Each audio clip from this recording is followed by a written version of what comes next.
Cast तुम्हारा note तुम्हारा मौज में हमरा बाबा, ऐसा बाबा है हमरा हो, ऐसा बाबा है हमरा। भक्तों, आप सभी का खोखरा बाबा और खोखरी बाबा के दरबार में स्वागत है। आप लोग में से तो कई लोग इनको जानते भी होंगे। जी हाँ, आप लोग सही सोच रहे हैं। ये वही है काला कद्दू और गोरा कद्दू दोनों भाई। ये दोनों भाई जीवन से संन्यास लिए हैं और बाबा का रूप धारण किए हैं। अरे अच्छा हुआ जो ये लोग बाबा बन गया। खास करके करिया काला कद्दू अब हमको परेशान नहीं करेगा, हमारा बच्चिया को छोड़ देगा। ए टकला बच्चा, तुम जो अपने मन में सोच रहे हो वो तुम्हारी गलत फहमी है।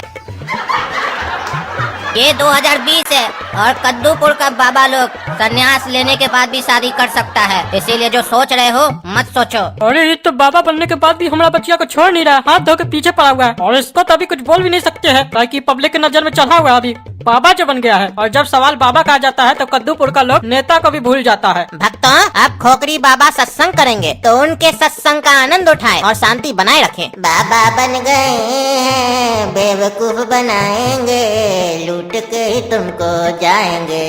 ओ रब दी कसम यारा, रब दी कसम, संन्यास ले लिया है हमने अब ऐसा, अब आएगा अपने पास पैसा। जैसा कि भक्तों अभी आपने खोखरी बाबा के सत्संग का आनंद उठाया, अब खोखरा बाबा आपको जीवन के बारे में कुछ उपदेश देना चाहते हैं। देखिए भक्तों, इस समय आप लोग कोरोना वायरस से बहुत डरे हुए हैं और हो सकता है आने वाले समय में आप निजात पा भी लें इस वायरस से। लेकिन जो आप लोगों के भीतर में वायरस छुपा हुआ है, क्या उससे आप कभी निजात पा सकते हैं? और क्या कभी आपने उससे निजात पाने की कोशिश की है? अरे हम लोग के अंदर कौन सा वायरस है? अभी बताते हैं टकला बच्चा, चिंता मत करो। आप लोगों के अंदर जो छुपा हुआ वायरस है वो है नफरत, घृणा, द्वेष, ईर्ष्या, लालच और घमंड, और ऐसे ही कई सारे सैकड़ों वायरस हैं आपके अंदर। क्या कभी आपने उसे खत्म करने की कोशिश की है, जिसके कारण ही दुनिया में सारी समस्याएं उत्पन्न होती है? हाँ बाबा, आप बिल्कुल सही बोल रहे हैं। आपने जो बताया बिल्कुल बड़ी बात बता दी हम लोगों को। लेकिन इससे निजात कैसे पाया जा सकता है? इस वायरस को खत्म करने के लिए 3 ही चीज आपका मदद कर सकती है।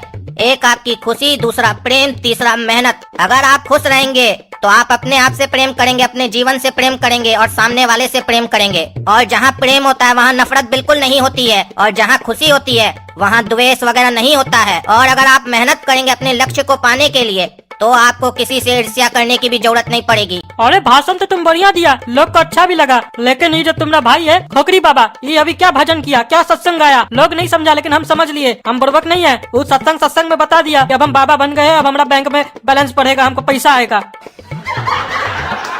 और हम आप लोग को लूटेंगे, बेवकूफ बनाएंगे। बुड़बक समझ के रखे हो जी। अरे चुप करो टकला, ये बाबा है, तुम्हारे तरह नेता नहीं है जो बुड़बक बनाएगा पब्लिक को। चुपचाप से बैठे रहो। खबरदार जो एक शब्द भी बाबा के लिए बोला, तुम्हारा टकला में आग लगा देंगे। अरे तुम चुप करके रहो। देखिए भक्तों, इस टकला बच्चा की बातों का बुरा मत मानिए। आप देख सकते हैं ये क्रोध में है, आवेश में है, और इसी चीज के बारे में मैं आपको बता रहा था कि इसे हमें खत्म करना है। और ऐसे भी जब हाथी चलता है और पीछे से कुत्ता भौंकता है तो हाथी का स्वभाव है चलते जाना, वो पीछे मुड़कर कुत्ता को उत्तर नहीं देता है। तो कृपया आप लोग भी उत्तर न दें, सिर्फ सत्संग का आनंद उठाएं।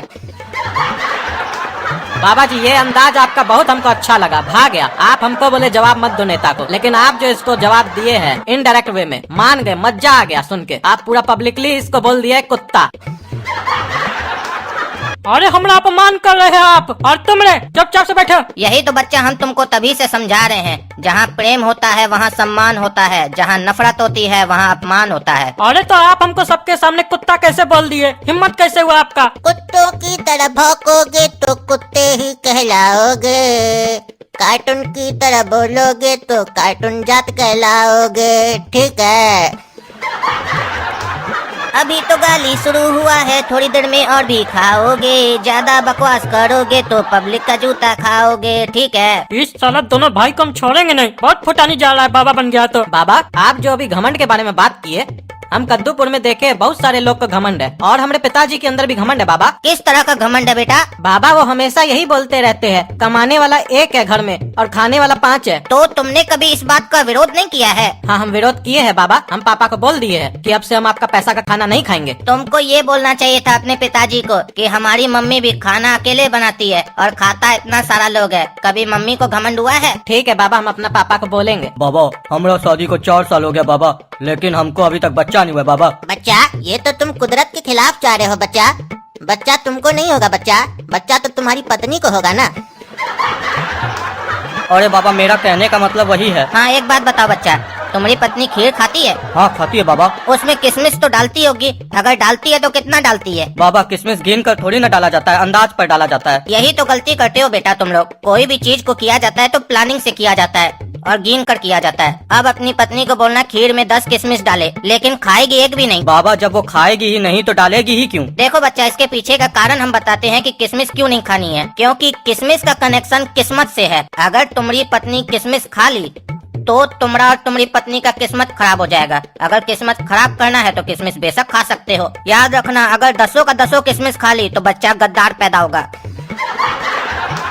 ठीक है बाबा, हम आपकी बात का पालन करेंगे। और सुनो, खाली इतना से ही नहीं होगा, अपनी पत्नी को बोलना जब वो खीर बनाएगी ना तो उसमें जो चावल डालेगी, चावल जितना भी होगा सारा पूरा चावल होना चाहिए और एक चावल आधा होना चाहिए, टूटा हुआ होना चाहिए। और जब बन जाएगी खीर उसके बाद वो जो टूटा हुआ चावल है उसको खोज कर निकालना है, उसको खाना नहीं है। जैसे किशमिश नहीं खाना है वैसे वो चावल भी नहीं खाना है। अरे बाबा ये कैसे संभव है कि वो टूटा हुआ चावल उसमें से निकाल ले खीर बनने के बाद? देखो बेटा, दुनिया में असंभव कुछ भी नहीं है, सब संभव है।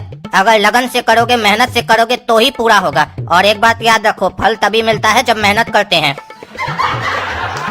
हाँ तब तो मिल गया इसको फल। तुम्हारा बात सुनेगा ना तो हो गया इसका गंजन। जानबूझ के ऐसा ऐसा बात बोलता है ना जो आदमी कर ही नहीं पाए, पूर्वक समझ के रखा है। तुम लोग जैसा बेवकूफ लोग है ना तभी ऐसा लोग है। सामने में तुम लोग को मुंह पर बेवकूफ बना रहा है और तुम लोग बन रहे हो। तो तुम लोग भी तो सामने में बेवकूफ बनाते हो लोग को इलेक्शन के टाइम। तो हम लोग भी तो वोट देते हैं, अपने समय नहीं दिखता है। और बाबा पे आरोप लगा रहे हो गलत सलत। बाबा तो खीर खाने के लिए बोल रहे हैं, हम लोग को बढ़िया चीज खाने के लिए बोल रहे हैं। तुम लोग तो वोट मिलने के बाद, इलेक्शन जीतने के बाद जहर खाने का भी पैसा नहीं छोड़ता हम लोग के पास। और बात कर रहा है लंबा लंबा कद्दूपुर का नेता, टकला नेता, टकला कहीं का। भक्तों, अब हम लोग ये सत्संग समाप्त कर रहे हैं एक गीत के साथ। तुम रोज हमरे दरबार में आया करो, माथा टेक के पैसे चढ़ाया करो। बड़ी मुश्किल है ये मेरा नोट है, जिस पे बिकता सारा कद्दूपुर का वोट है। तुम्हारे दिल में लगता है काफी सारा खोट है।